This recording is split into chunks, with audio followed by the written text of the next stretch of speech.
நம்ம இன்றைக்கி புளிச்ச கீரை கோங்குரா தொக்கு தான் பார்க்க போகிறோம். இது வந்து கீரையிலே வந்து அயன் கண்டென்ட்டு ரொம்ப ஜாஸ்தி உள்ள கீரை இது.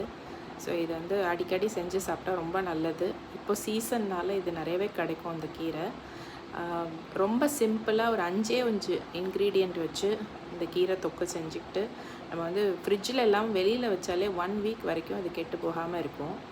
அதுக்கு ஒரு பாத்திரத்தில் எண்ணெய் ஊற்றிட்டு வரமிளகா, அதுக்கப்புறமா வந்து தனியா இது வந்து தேவையான அளவு போட்டு நல்லா பொன்னிறமாக வறுத்துக்கலாம். நான் வந்து ஒரு பெரிய கட்டு கீரை எடுத்திருக்கேன். அதனால் ஒரு 7-8 வரமிளகா சேர்த்துருக்கேன். ஒரு 4 ஸ்பூன் தனியா நல்லா வதங்கின உடனே ஒரு 1/2 ஸ்பூன் வெந்தயம் அதையும் சேர்த்துக்கலாம். வெந்தயம் வந்து கடைசியில் சேர்த்துட்டு கொஞ்சம் லைட்டாக வறுத்தா போதும். முன்னாடியே சேர்த்தோன்னா வந்து உங்களுக்கு அந்த கசப்பு தன்மை வந்துடும். ஸோ அதெல்லாம் எடுத்து வச்சுட்டு அதே எண்ணெயில் கீரை நல்லா அலசி தண்ணி வடிச்சிட்டு, தண்ணி சுத்தமாக இருக்கக்கூடாது, தண்ணி வடிச்சிட்டு கீரையை போட்டுக்கலாம். ஒரு 2 நிமிஷத்தில் தான் அப்படியே சுருங்கி வந்துடும்.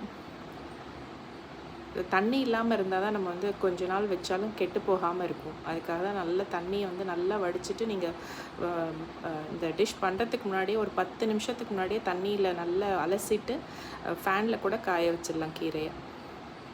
பார்த்திங்கன்னா எவ்வளோ சுருங்கி வந்துருச்சு பாருங்கள். இல்லை நம்ம தண்ணி எக்ஸ்ட்ரா தண்ணிலாம் ஆட் பண்ண வேண்டாம். கீரையில் இருக்க தண்ணியிலே நல்லா வெந்துடும். கீரை நல்லா வதக்கிக்கணும், சுருளை வதங்கணும்.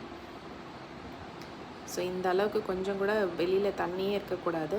சுருங்க வதக்கிட்டு தட்டில் எடுத்து வச்சுக்கலாம். ஸோ அதிலே வந்து பூண்டு ஒரு 20 பல் பூண்டு அப்படியே தோலோடையே போட்டு கூட நல்லா வதக்கிக்கலாம்.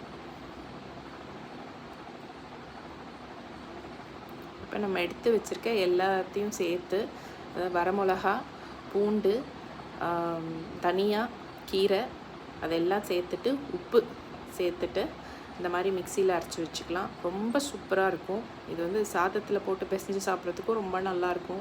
இல்லை சைட் டிஷ்ஷாகவும் வச்சுக்கலாம், இல்லை இட்லி தோசைக்கும் வச்சுக்கலாம். ரொம்ப ரொம்ப நல்லாயிருக்கும். ரொம்ப ஹெல்த்தியான ஒரு தொக்கு ரெசிபி இது. ஸோ ட்ரை பண்ணி பார்த்துட்டு எப்படி இருக்குன்னு சொல்லுங்கள். தேங்க்யூ.